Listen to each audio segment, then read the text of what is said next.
మీకు ఎక్స్పెరిమెంట్ చేయించారో లేదు కానీ మాతో ట్యూనింగ్ ఫోర్క్ అని ఎక్స్పెరిమెంట్ చేయించేవాడు. ట్యూనింగ్ ఫోర్క్ అని ఇలా ఉంటుంది యూ షేప్లో, దాన్ని ఒక సుత్తి తీసుకొని కొట్టాలి. ఎప్పుడైతే ఈ ట్యూనింగ్ ఫోర్క్ ఫ్రీక్వెన్సీ ఈ బయట నుంచి వచ్చే ఫ్రీక్వెన్సీ రెండు కలిస్తే మ్యాక్సిమం యాంప్లిట్యూడ్ వస్తుంది అనమాట. అది రెజొనెన్స్ అంటే. when the natural frequency and the external frequency they match, then the object vibrates with maximum wavelength or the amplitude. That phenomenon is called resonance. మా ఇంటర్మీడియట్ ఫిజిక్స్ సార్ చెప్పిన తర్వాత ఈరోజు first time నేను దాని definition చెప్తున్నా. ఎందుకంటే నా foundation బాగుంది కాబట్టి. నేను ఎగ్జామ్ కోసం ఎప్పుడు చదవాలి, నేను చదివింది నా ఫౌండేషన్ కోసం చదివాను కాబట్టి రాత్రి ఎప్పుడు లేపినా కూడా అప్పుడు చెప్పిన విషయాలన్నీ కూడా గుర్తుంటాయి నాకు. కాబట్టి అటువంటి ఫౌండేషన్ను క్రియేట్ చేయాలన్నది ప్రధానమైన ఉద్దేశం రెజొనెన్స్ సంస్థ. మొన్న రిషి అని ఒక అమ్మాయిని కలిశాను నేను హైదరాబాద్లో. ఆ అమ్మాయి ఇందాక పూర్ణచంద్రరావు గారు చెప్పినట్టు ఎప్సెట్ అంటే తెలంగాణ ఇంజనీరింగ్ ఎగ్జామినేషన్ ఏదైతే ఉందో దానిలో అమ్మాయి ఫస్ట్ ర్యాంక్ తెచ్చుకుంది. అమ్మాయిని కలిసి మాట్లాడిన వాళ్ళ అమ్మగారితో మాట్లాడాను. ఎంత ఆనందంగా ఉన్నారంటే వాళ్ళు, ఎందుకంటే ఫస్ట్ ర్యాంక్ ఒక రాష్ట్రంలో సాధించడం అన్నది చాలా గొప్ప విషయం. దానికి ప్రధానమైన కారణం ఏంటంటే అమ్మాయికి ఫౌండేషన్ చిన్నప్పటి నుంచే మొదలు పెట్టింది కాబట్టి ఆ ర్యాంక్ చేరుకోగలదు. అందుకనే an early bird catches the worm అంటాం మనం ఇంగ్లీష్లో. మీరు చూసుకుంటే ఏదైతే పక్షి త్వరగా మొదలవుతుందో ఇంటి దగ్గర నుంచి అది ఖచ్చితంగా తిండి సంపాదించుకుంటుంది అన్నది ఆ సూక్తి. కాబట్టి త్వరగా మొదలు పెడితే మనకు సక్సెస్ అన్నది వస్తుంది అన్నది ఒక కాన్సెప్ట్. అందుకనే మేము ఈ మధ్య రీసెంట్గా లీడ్ ఐఏఎస్ జూనియర్ అని ఒక చిన్న కోర్స్ ఒకటి స్టార్ట్ చేసాం. అంటే అది 6వ తరగతి నుంచి పిల్లలకు మొదలుపెట్టాము. అంటే ఆన్లైన్ కోర్స్. అందులో నేను మెంటర్ చేస్తుంటాను. ఎందుకంటే పిల్లలకు త్వరగా దాన్ని పరిచయం చేస్తే ఏమవుతుందంటే వాళ్ళు త్వరగా దాన్ని నేర్చుకుంటారు. ఎందుకంటే ఈ ప్రస్తుతానికి కాంపిటీషన్ ఏంటంటే నేషనల్ లెవెల్లో ఉంది. మా నాన్నగారు ఇంటర్మీడియట్ అప్పుడు పియూసీ అనేవాళ్ళు అనుకుంటాను. అది చేసినప్పుడు అందులో వచ్చిన మార్కులు బట్టి ఎంట్రన్స్ ఇంజనీరింగ్లో సీటు దొరికింది. మా నాన్నగారు జేఎన్టీయూ అనంతపూర్లో చదివారు. అప్పుడేం లేదు, వాళ్ళు పీఈసీలో బాగా మార్కులు వస్తే డైరెక్ట్గా వాళ్ళకి సీట్లు ఇచ్చేసేవాళ్ళు. అదే నా జనరేషన్ వచ్చేసరికి ఎంట్రన్స్ ఎగ్జామ్లు వచ్చాయి. 2 ఎంట్రన్స్ ఎగ్జాములు జరిగేవి అప్పుడు.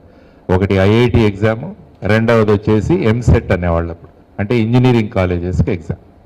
ఈ 2 ఎగ్జామ్స్ ఉండేవి. తర్వాత బిట్స్ పిలానీలో అప్పుడు ఇంటర్మీడియట్ మార్క్స్ మీద మాకు సీట్ ఇచ్చేవాళ్ళు. అది మా జనరేషన్ వచ్చేసరికి. అప్పుడు ఇంజనీరింగ్ ఎంట్రన్స్ రాశాను, ఐఐటి ఎంట్రన్స్ కూడా రాశాను. అప్పుడు ఐఐటిలో నాకు రాలేదు. దానికి ప్రధానమైన కారణం ఏంటంటే నేను ఎక్కడ ఫౌండేషన్ చేయాల. దానివల్ల ఐఐటిలో రాలేదు, కానీ ఎంట్రన్స్ ఎగ్జామినేషన్లో సీట్ తెచ్చుకున్నాను. దానివల్ల ఆర్ఈసీ వరంగల్లో వచ్చింది నాకు సీట్. అదే మా అబ్బాయి జనరేషన్ వచ్చేసరికి వారు చెప్పినప్పుడు 40 ఎగ్జామ్స్ వచ్చాయి మొత్తం. ఐఐటి, ఇంజనీరింగ్ ఎంట్రన్స్, తర్వాత విట్, తర్వాత ఎస్ఆర్ఎం, బిట్స్, ఇలా రకరకాలుగా ఎగ్జామ్స్ ఉన్నాయి. ఇవన్నీ కలిపి 40 వచ్చాయి. కాబట్టి మారుతున్న కాలాన్ని బట్టి విద్యార్థుల యొక్క టాలెంట్ను పరీక్షించడానికి వాళ్ళు ఉపయోగించే సాధనాలు మారిపోతున్నాయి అన్నమాట. కాబట్టి సాధనం ఏదైనా కావచ్చు, వాళ్ళు ఎటువంటిదైనా పెట్టచ్చు, కానీ మనలో మెటీరియల్ ఉంటే, మనలో ఫౌండేషన్ ఖచ్చితంగా ఉంటే ఏదైనా మనం సాధించవచ్చు అన్నది ఒకటి. ఈ మధ్యకాలంలో ఏమైందంటే మా జనరేషన్ అప్పుడు పెద్దవాళ్ళు పెద్దగా పట్టించుకునేవాళ్ళు కాదు, వీళ్ళు ఏదో ఒకటి వచ్చేస్తుందిలే. కానీ ఇప్పుడు పిల్లల కన్నా పేరెంట్స్ చాలా ఇంట్రెస్ట్గా ఉన్నారు ఈ మధ్య. ముందే వాళ్ళు డిసైడ్ చేసేస్తారు వీళ్ళు ఎక్కడ చదవాలి, ఏ ఎగ్జామ్ రాయాలి అన్నది. కాబట్టి ఇప్పుడు పేరెంట్ ఓరియంటేషన్ కూడా చాలా ఎక్కువగా ఉంది. కాబట్టి ఇటువంటి పరిస్థితుల్లో ఏం చేయాలని ఆలోచిస్తే, ఉదయం ఎయిర్పోర్ట్ నుంచి, బొంబాయి నుంచి వచ్చాను నేను. ఎయిర్పోర్ట్ నుంచి వస్తుంటే చాలా బిల్డింగ్ కన్స్ట్రక్షన్లు జరుగుతున్నాయి. ఇక్కడ చాలా డీప్గా ఫౌండేషన్లు తవ్వి ఉన్నాయి చాలా చోట్ల. కాబట్టి పెద్ద అంతస్తుల భవనం మనం కట్టాలంటే మన ఫౌండేషన్ చాలా లోపల ఉండాలి. ఫౌండేషన్ సరిగా లేకుంటే బిల్డింగ్ పడిపోద్ది. కాబట్టి ఫౌండేషన్ యొక్క ప్రధానమైన ఉద్దేశం ఏంటంటే ఎంత ఎత్తుకు మనం ఎదగాలనుకుంటున్నామో అంత లోతుగా మనలో విషయ పరిజ్ఞానం కావాలి అన్నది ముఖ్యమైన విషయం. కాబట్టి ఇది ఆలోచించి రెజొనెన్స్ సంస్థల వాళ్ళు ఇక్కడికి వచ్చారు. ఇంతకుముందు ఎలా ఉందంటే ఉమ్మడి రాష్ట్రం ఉన్నప్పుడు మనం ఎక్కడ చదివినా పర్వాలేదు, కానీ ముఖ్యంగా నీట్ ఎగ్జామ్లో లోకల్, నాన్ లోకల్ అన్నది ఒకటి మొదలైంది. ఎందుకంటే దాన్ని నేనే ప్రత్యక్షంగా అనుభవించాను. ఆ ఇంజనీరింగ్ కూడా లోకల్, నాన్ లోకలే. తర్వాత ఇక్కడ ప్యాటర్న్ వేరు.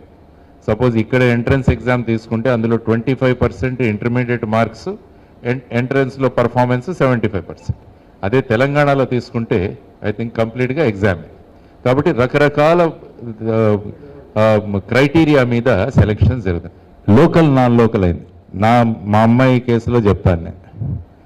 మా అమ్మాయి ఇక్కడ నేను సిబిఐలో పనిచేస్తుండగా ఆ అమ్మాయి 6th నుంచి చదివేది. ఆ అమ్మాయి ఫస్ట్ నుంచి చదివింది, ఇక్కడ 8th వరకు చదివింది. మళ్ళీ నా టెన్యూర్ అయిపోయిన తర్వాత నేను మహారాష్ట్రకి వెళ్ళిపోయాను, నాతో పాటు మా అమ్మాయి కూడా వచ్చింది. 9th to 10th అక్కడ చదివింది, మళ్ళా ఇంటర్మీడియట్ ఇక్కడ చదివింది. కానీ అప్పుడు యాక్చువల్గా నీట్ ఎగ్జామ్ రాసిన తర్వాత సెలక్షన్స్ కోసం వెళితే వాళ్ళు ఏమన్నారంటే మీరు నాన్ లోకల్ అన్నారు. కారణం లాస్ట్ 4 years మీరు ఎక్కడ చదివితే అక్కడ మీ లోకల్. అంటే మా అమ్మాయి 4 సంవత్సరాల్లో 2 సంవత్సరాలు హైదరాబాద్లో చదివింది, 2 సంవత్సరాలు మహారాష్ట్రలో చదివింది. కాబట్టి నాన్ లోకల్ రాగానే సీట్స్ తగ్గిపోతాయి. కాబట్టి అప్పుడు హైకోర్టుకు వెళ్ళాం. హైకోర్టుకు వెళ్ళి నేను ఒక ఆల్ ఇండియా సర్వీస్ ఆఫీసర్ని, ఉద్యోగరీత్యా నేను ఇక్కడికి రావడం జరిగింది. కాబట్టి 2 సంవత్సరాలు మా అమ్మాయి ఇక్కడ చదివి మళ్ళీ అక్కడికి వచ్చేసింది. కాబట్టి లోకల్గా పరిగణించాలంటే హైకోర్టు వాళ్ళు మాకు ఫేవరబుల్గా జడ్జిమెంట్ ఇచ్చారు. అప్పుడు లోకల్గా అయింది, అమ్మాయికి సీట్ వచ్చింది. కాబట్టి లోకల్ నాన్ లోకల్ వల్ల కూడా అనేక సమస్యలు వస్తాయి. ఇప్పుడు ముఖ్యంగా రాష్ట్రం విడిపోవడం వల్ల ఈ లోకల్ నాన్ లోకల్ సమస్య వస్తుంది. కాబట్టి అందుకనే పూర్ణచంద్రరావు గారు ఏమన్నారంటే హైదరాబాద్ కాకుండా ఆంధ్రప్రదేశ్లో కూడా రెసిడెన్స్ సంస్థలు మొదలు పెట్టాలని వారు కర్నూలులో మొదలుపెట్టారు. అక్కడికి కూడా నేను వెళ్ళాను. తర్వాత ఈరోజు తిరుపతిలో మొదలు పెడుతున్నాను. కాబట్టి ఇది బేసిక్గా దీని వెనకాల బ్యాక్గ్రౌండ్. కాబట్టి ఫౌండేషన్ అన్నది చాలా ముఖ్యమైన విషయం. అది కాకుండా ఫౌండేషన్ కూడా వారు చెప్పినట్టు ఐ థింక్ 3 రోజుల వారంలో 3 రోజులు ఆన్లైన్ ఆఫ్లైన్ 2 కోర్సెస్ కూడా ఆఫర్ చేస్తామని అన్నారు.